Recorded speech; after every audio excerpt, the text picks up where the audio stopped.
want to say she has a family and we're taking care of her. So don't worry about it. And it's very important to let her be now with the family. A 4-year-old girl with ties to the West Coast is back with family tonight after being held hostage by Hamas, one of dozens of hostages freed since the start of a 4-day truce in the war. Good evening. Welcome to West Coast Wrap. I'm Alex Savage.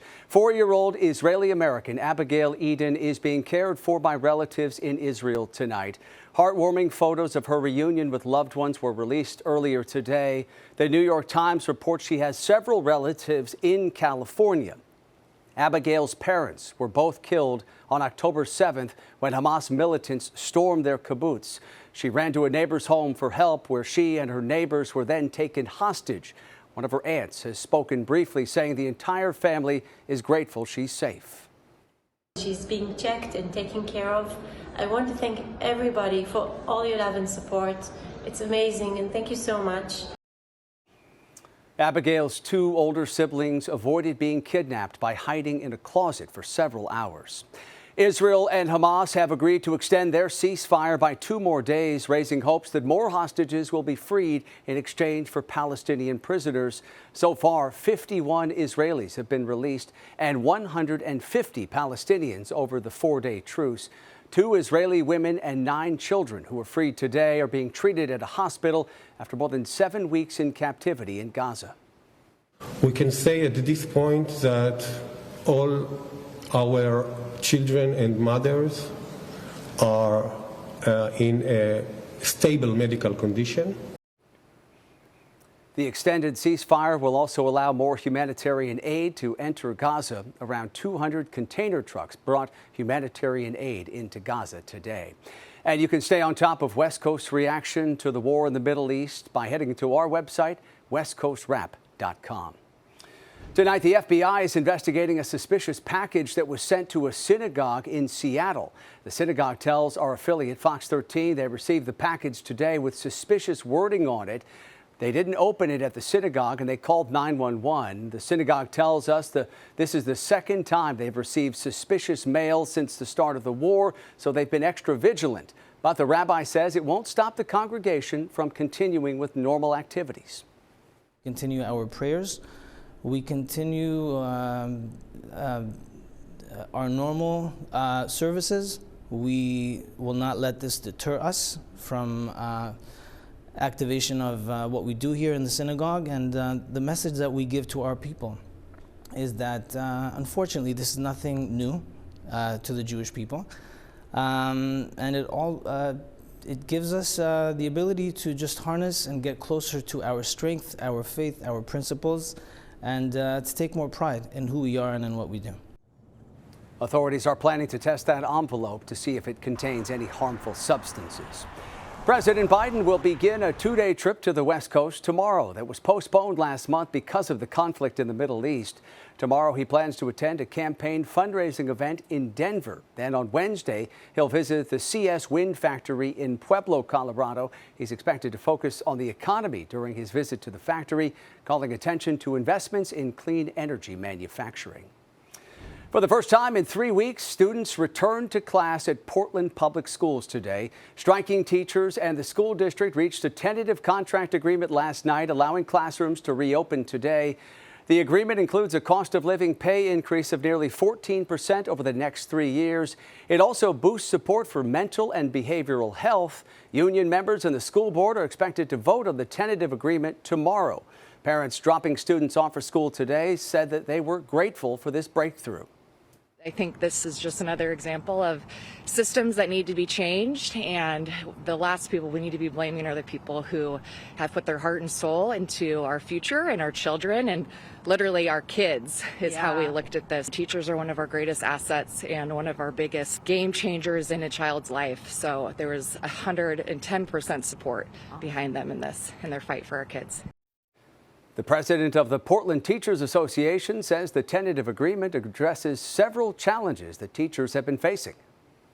We all came together, we stuck together, and that's what made this possible. Educators have won a contract that will have tangible impacts on addressing class sizes, recruiting, and retaining quality educators. The Portland Public Schools superintendent put out a statement acknowledging the strike has been difficult for everyone involved. It reads in part, quote, "We also want to express our deep appreciation for our educators who are the backbone of our district and who enrich the lives of our students." The school district is already planning to add school days throughout this year to make up for the missed classroom time. A marijuana dispensary in Arizona has issued a voluntary recall for one of its products that tested positive for mold. The dispensary, Nirvana Center, issued the recall for some of its Grim Reefer products. Health officials say the product tested positive for a common type of mold that can cause people to get sick, primarily those with weakened immune systems. Health officials say so far, no illnesses have been reported. A live look tonight at San Francisco International Airport as we wrap up the Thanksgiving weekend, and the airline industry has reason to celebrate. The TSA says yesterday was the busiest day ever for air travel in this country. More than 2.9 million passengers were screened at airport checkpoints. That surpasses the previous record of 2.8 million passengers set back on June 30th. Yesterday's numbers were up 10% compared to the Sunday after Thanksgiving last year. And you can expect some of the best travel deals tomorrow. Experts say what's become known as Travel Tuesday is a perfect time to take advantage of lower prices on flights, hotels, and cruises. Bookings are typically low the week right after Thanksgiving, since many people aren't planning to take a trip right after the holiday. Some lawmakers in Las Vegas want to keep people moving on those pedestrian bridges along the Strip that are ideal for tourists to stop and take pictures.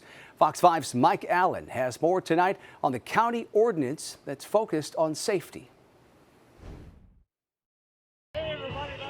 Clark County is looking to keep it moving on pedestrian bridges around the Strip with a proposed ordinance that would create pedestrian flow zones on the walkways and within 20 feet of elevators, escalators, and stairways. That means no stopping, standing, or engaging in any activity that would make anyone else stop. One of the targets of the proposed rule, people who perform on the bridges for money. Some Vegas visitors we spoke to Friday were skeptical about the idea. If we're in Vegas and we're here to sightsee and have a good vacation, I wouldn't not stop. And I don't know how they would necessarily mandate that we would have to stop. That's the main reason for pedestrian walks, no? I mean, you can stop and watch, and not being able to stop is kind of crazy. But the ACLU told Fox 5 this year the ordinance would go too far and take away people's rights to earn a living. The notion that we want to just figure out ways to, potentially get rid of certain people, in certain areas it's antithetical to our society, and it undercuts individuals' basic First Amendment rights to engage in expressive activity. The rights advocacy group recommends the county install more surveillance cameras and put in signs telling people to keep moving. Metro Police released this video this year, saying the bridges are a hot spot for crime. But they told us last year that enforcing an ordinance to keep everyone moving poses a challenge. Officers, we operate most of the time at grade. So that means, at the street level, we're on the sidewalks. It's hard for us to see the actual activities that are taking place when we're down there on the street and somebody might be, stationary, sitting, sleeping, whatnot, and carrying out any kind of activity up on that bridge. But not everyone is against the idea, saying what happens in Vegas. If it's a law, it's not my town, it's your guys' town. Mike Allen, Fox 5 News, local Las Vegas. And the Clark County Commission will be discussing the pedestrian bridge proposal coming up next month. It's been crazy the past couple of days. Online retailers are shifting into high gear for the holiday season. Coming up tonight, we'll take you inside Amazon's operation for a look at how a mix of people and robots fill your orders. And it looks like a little winter is going to visit the West Coast. I'll have that forecast coming up. Also coming up tonight, see how researchers studying wildfires and climate change here in the West are getting the attention of Congress. This could be the busiest Cyber Monday ever, according to retail analysts. Consumers across the U.S. are expected to spend $12 billion today. That's an increase of about 6% compared to last year. And online spending on Black Friday racked up $10 billion, an increase of more than 7%. One retail consultant said it's been a surprisingly good holiday season, but things may taper off. It's been a great year in 2023. Consumers have been out there spending and traveling and making up for the years that they lost during COVID. But it's going to start catching up, and I see it start catching up. As far as what people are buying, experts say 23% of people are shopping for electronics, 21% are looking for clothing, 20% of shoppers are focused on toys and hobbies, and 10% are looking for beauty and health products. Cyber Monday means a lot of activity at Amazon warehouses across the West. The online retail giant is using a mix of people and robots to get packages where they need to go. Fox 10's Irene Snyder takes us inside Amazon's fulfillment center in Tolleson, Arizona. Thousands of packages making their way through the Amazon warehouse in Tolleson today, with hundreds of workers on staff for the holiday rush that is Cyber Monday. And so now is the perfect time to shop for yourself, shop for a friend. And you know, there's those Secret Santas or Toys for Tots drives. Now is a great time to be able to save. At the same day warehouse, when you place an order, within minutes, it ends up with one of these robots. They can carry thousands of pounds. So essentially the system tells them that an item is being ordered from a customer that clicks on Amazon.com. As soon as it's ordered, it'll take it straight to one of our pick stations. Here, they're sorted and sent off to the conveyor belt. The computer is letting us know where it's going, so go ahead and take this. Stick it I have the power, and then can I put it on? That's where they put me to work, sticking on labels. And this facility can do almost 55,000. There you go. Oh. Some items are flying off the shelves, including this steam vacuum, a lot of the self-care items, and some local products. Some of our hot sellers are a lot of our skincare products, and I think it's because they're 30% off. So whether you're buying it as a gift or buying it for yourself, we're seeing those are very popular right now, as well as the Bissell vacuum, steam vacuum. Some purchases may be gifts for friends and family.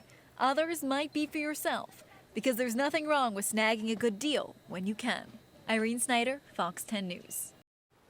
A combination of gusty winds and low humidity led to increased wildfire risk across Southern California today. These are images posted to social media showing those palm trees swaying in Ventura County.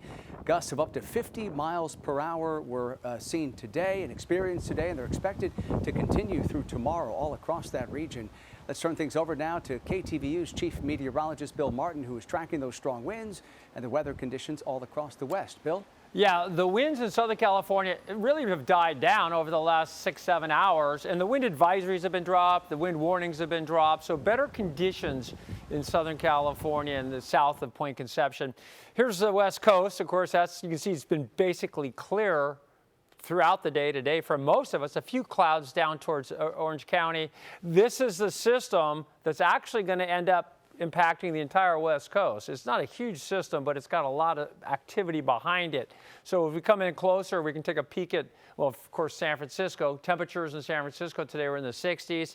Seattle today got to 49 degrees, mostly to partly sunny in Seattle today. Overnight lows have been pretty chilly up there, and that's how it's going to go again as we go into tomorrow. The San Francisco area was 63 degrees today, clear skies again, and then as we head into the Phoenix area, it was 75 degrees. A few clouds here and there, but not too bad. Things change around, though, for all of us. As we watch this system begin to come on shore, this system is the one, again, that's going to impact us most likely on Tuesday night, Wednesday, and into Thursday, and also could be the harbinger of more to come, in that we've got a pattern that could shift to more zonal as this system knocks down the high. Next week, a potential for sort of a straight line zonal flow, which is really, really productive for, potentially very productive for rainfall. So we'll keep an eye on that. Here we are right now, and you can see the temperatures. You can see where the cold air is. That's all the blue. It's going to be plenty cold, especially in the Pacific Northwest. Central Valley of California, all the way down to Bakersfield, you're going to be looking at temperatures in the low 30s and some freeze warnings in those zones. And then as you look down into the Phoenix area, you're going to find temperatures there down into the 40s and upper 30s as well. So So it's just kind of a cool evening for most. So the plan this week for the West Coast is going to be big changes, especially for the Pacific Northwest, Seattle and Portland, where some significant rain should transpire as we go into Wednesday, Thursday, and Friday. And then even Southern California down to Orange County, you're going to be looking in San Diego, you're going to be looking at an opportunity for some scattered sprinkles or showers, light stuff. It's mainly on Tuesday into Wednesday into Thursday. So that's the big picture. When I come back, we'll narrow it down for your city. I'll see you back here. All right, Bill, thank you. Researchers here on the West Coast are playing a key role this year in helping put together the country's National Climate Assessment. The annual report delivered to Congress helps the government understand how climate change is affecting the country.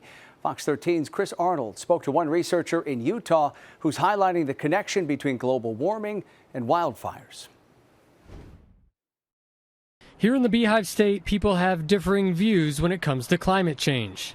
There's no evidence of it whatsoever, and all proof that they give is just false across the board. Reduction in snow, even in the 15 years that I've been here, is noticeable. So, yeah, it's warmer. A sentiment echoed by Michael Swearingen. I've definitely noticed a huge difference in the winters and summers here from back in the 70s. Winters, we tend to get a little more snow down in the valley. Summers weren't quite so hot. The fifth National Climate Assessment, a congressionally mandated report due roughly every 5 years, came out earlier this month. So my role was simply to cover a relatively small piece of a very, very large project. Mark Brunson, a professor of environment and society at Utah State University, helped work on the latest report. His role including helping write and understand wildfires and how they are affecting our region. I work on how people affect the environment and how environment affects people in desert states like Utah and surrounding states. While the report showed pollution in the U.S. is slowly decreasing, it isn't in line with the UN-sanctioned goal to limit global warming to 1.5 degrees Celsius. That is the threshold beyond which scientists warn life on Earth will struggle to cope. However, through his work on the report, Brunson points to some positives, including right here in Utah. So one thing that I think was heartening about this assessment compared to the last couple of them was that we were really beginning to see that communities are making a difference. While he says there's a difference being made, Brunson stressed the importance of helping the frontline communities he says are really experiencing the impacts. But one of the ways that we can reduce the impacts of climate change is by helping underserved communities, Native American communities, poor communities, because the disproportionate impacts are much greater for them. And that was Fox 13's Chris Arnold reporting for us tonight. The first National Climate Assessment was released back in 2000. Coming up tonight, flames destroy a massive barn in Colorado today. Tonight, the tragic loss of horses in this fire. Also, we'll show you how people across the West can help Hawaii's wildfire victims over the holiday season.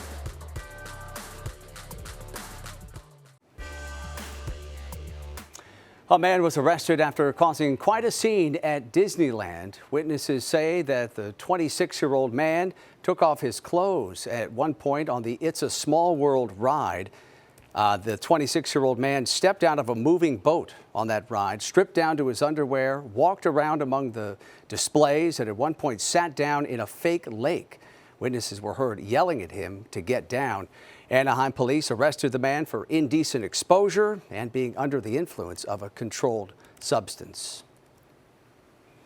According to a newly unsealed court document, Facebook's parent company, Meta, knowingly designed its platforms to hook kids. The document alleges the Silicon Valley-based tech giant never disclosed it had received millions of complaints about underage users on Instagram, but only disabled a fraction of those accounts. The court document is related to a lawsuit filed last month by the attorneys general from 33 states, including California. We talked with the CEO and the founder of Common Sense Media. This is a simple case where Meta has prioritized profits over people, and particularly children, for well over a decade. This is intentional design. This is the arms race for your and my kids' attention. And they have manipulated design elements so that kids will stay on the platform as long as possible. Now, Meta argues it doesn't design apps to be addicting and says this is a complex and challenging issue to do age verification on its platforms. Lawmakers are letting up on Ticketmaster and its parent company Live Nation. The company has been subpoenaed by a Senate subcommittee. The chair of the committee accuses Ticketmaster of anti-competitive predatory practices, skyrocketing prices, shrinking access to concerts, and suppression to any type of competition or resistance. Ticketmaster was criticized last year for its handling of Taylor Swift's concert tickets. I'm tired of the fees. I'm tired of not knowing what I'm paying for. I'm tired of only having one choice for tickets because, as far as I'm concerned, this is a monopoly and it needs to be broken up. Live Nation says it's produced nearly 10,000 pages of documents for the investigation. And arraignment has been postponed for the man accused of shooting and killing the brother of former Lakers star Michael Cooper. 24-year-old Aaron Connell faces a murder charge for the shooting of Mickey Cooper at Pasadena's Washington Park on November 18th. Investigators say Connell also shot and wounded another man at the same park weeks earlier. Connell's arraignment is now scheduled for Wednesday. He remains in custody, being held on $4 million bail. At least 11 horses were killed in a large fire that burned down a barn in Colorado. That fire started early this morning in Franktown, about 40 minutes outside of Denver. 4 horses were said to have been saved before the smoke took over that barn. There was also one person who was sent to the hospital for smoke inhalation, and tonight authorities are investigating the cause of that fire. Volunteers in Hawaii have plans to bring holiday cheer to struggling wildfire victims on the island of Maui. Nikki Schenfeld shows us how you can help. Christmas is a day of joy for millions of children worldwide, but this year will be especially hard for the Keiki families who lost everything in the Maui wildfires. Since August, the community has come together to help those who need it most. And this holiday season, more Maui businesses and organizations are joining forces for a Keiki toy drive so that kids can still have a magical Christmas. This is for all the kids, Keiki, in our community who were affected by the fire disasters that we had here in Lahaina and Kula especially. And it is super important that we bring some sense of normalcy to our families and our kids. Yeah, it's just going to be tough. I mean, we know it's going to be hard. You know, if we can put a smile on their face, even for just a moment, I think that'll be good. We formed a Kiwanis Maui Strong Committee, and what we wanted to do in light of what happened with the Lahaina wildfires was to help the people of Lahaina. Neighbor Island residents and visitors can donate to the Kiwanis Club of Maui's GoFundMe, where all the money will go towards purchasing gifts for Lahaina Keiki. Toys for infants to 17-year-olds will be accepted, and parents registered with Kiwanis Club, Maui Filipino Chamber of Commerce, or American Red Cross will also be eligible to receive gifts. Think about the child that you're about to change their life and what would be the big impact for them. So put yourself in the child's position. Gift cards will be accepted too. All the wrapped presents will be distributed at Maui Ocean Center on December 17th. For more information on how you can donate toys or gift cards, scan the QR code on your screen. Great work they're doing. Thank you for watching.